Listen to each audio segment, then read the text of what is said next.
আসসালামু আলাইকুম বন্ধুরা, ঈদ মোবারক। আজ আমাদের পবিত্র কোরবানির ঈদ। চারিদিকে খুশির বন্যা, সবাই মিলে আনন্দ করছি। কিন্তু এই আনন্দের দিনে আমরা কি আমাদের পরিবেশের কথাও ভাবছি? এসো আমার মজার গল্প থেকে জেনে নিই কিভাবে আমরা পরিবেশকে পরিষ্কার রাখতে পারি। Wow, look how bright it is. It's magical. Eid Mubarak. Wow. আসসালামু আলাইকুম, কেমন আছেন? আর মাত্র দুদিন পর আমাদের পবিত্র কোরবানির ঈদ। ওয়ালাইকুম আসসালাম, আলহামদুলিল্লাহ ভালো আছি। আমি এসেছি আপনাদের একটি জরুরি বার্তা দিতে। কোরবানির পর পশুর যে বাড়তি অংশ বা বর্জ্য তৈরি হয় সেগুলো যেন যেখানে সেখানে না ফেলেন, সেদিকে খেয়াল রাখবেন।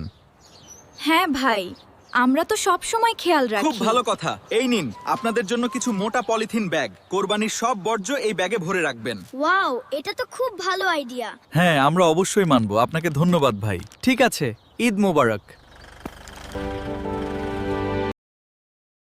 ইস, কি সুন্দর ঈদের সকাল। কিন্তু পরিচ্ছন্নতা কর্মী ভাইয়া এত করে বলে গেলেন, তাও কিছু লোক ময়লা যেখানে সেখানে ফেলছে। আদনান, আরে তুমি চিপসের প্যাকেটটা রাস্তায় ফেললে কেন? এটা তো ভুল। আরে ধুর আলভি, এত চিন্তা করিস কেন? ঈদের দিন একটু এদিক সেদিক হবেই। আরে না বন্ধু, আমাদের নবী হযরত মুহাম্মদ সাল্লাল্লাহু আলাইহি ওয়াসাল্লাম বলেছেন, পরিষ্কার পরিচ্ছন্নতা ঈমানের অঙ্গ। আমরা যদি নোংরা করি তাহলে পরিবেশ কিভাবে ভালো থাকবে? ঠিকই তো বলছিস, কিন্তু এখন কি করব? দেখ আদনান, কসাই চাচা কি করছেন? উনি তো অনেক বর্জ্য রাস্তার উপর ফেলে দিলেন। এত অনেক বড় ভুল। এখন তো আরো বেশি দুর্গন্ধ হবে। এই নাও ঝাড়ুটা, আমি কোদালটা নিচ্ছি। ঠিক আছে, চলো যাই। বন্ধুরা চলো, আমরা সবাই মিলে আমাদের ঈদগাহের আশপাশটা পরিষ্কার করি। কিন্তু ভাইয়া, এত ময়লা কে পরিষ্কার করবে? আমরা সবাই মিলে করব। অল্প অল্প করে ফেললে তো পরিষ্কার হয়ে যাবে। এটা তো আমাদের দায়িত্ব, আল্লাহও খুশি হবেন। হ্যাঁ, চলো আমরা সবাই মিলে পরিবেশ বন্ধু হই। আমরা সব ময়লা তুলে ফেলেছি। হ্যাঁ, এবার দেখো কি সুন্দর লাগছে।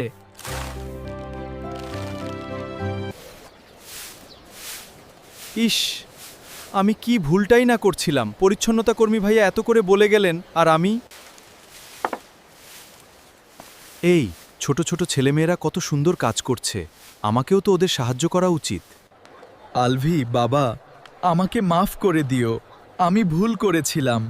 সমস্যা নেই চাচা, একসাথে কাজ করলে সব সহজ হয়ে যায়। চলো আমরা সবাই মিলে আমাদের পরিবেশকে সুন্দর রাখি। আলভি চলো।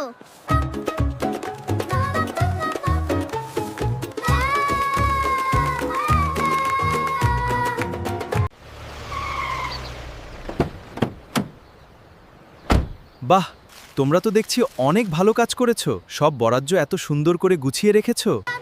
আমরা সবাই চাই আমাদের পরিবেশ পরিষ্কার থাকুক। এখন আর কোনো দুর্গন্ধ নেই। আমরা পরিবেশ বন্ধু, আমরা পরিচ্ছন্নতা পছন্দ করি। আমরা কত বড় একটা কাজ করে ফেললাম। এখন পরিবেশটা কত সুন্দর লাগছে। হ্যাঁ আদনান, আমরা যদি সবাই মিলে সচেতন থাকি তাহলে আমাদের চারপাশটা সব সময় পরিষ্কার থাকবে। হ্যাঁ, দেখো বন্ধুরা, আলবি ও তার বন্ধুরা মিলে কিভাবে আমাদের ঈদকে আরও সুন্দর করে তুললো।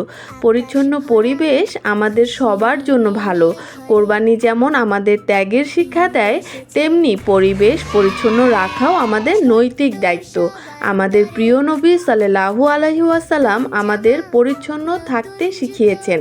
তাই আসুন আমরা সবাই মিলে আমাদের চারপাশকে পরিষ্কার রাখি এবং একজন ভালো মুসলিম ও ভালো মানুষ হিসাবে নিজেদের দায়িত্ব পালন করি। আরও এমন সুন্দর ইসলামিক গল্প ও শিক্ষামূলক ভিডিও পেতে এখনই লাইক বাটনে ক্লিক করুন এবং আমাদের চ্যানেলটি সাবস্ক্রাইব করুন। আল্লাহ হাফেজ।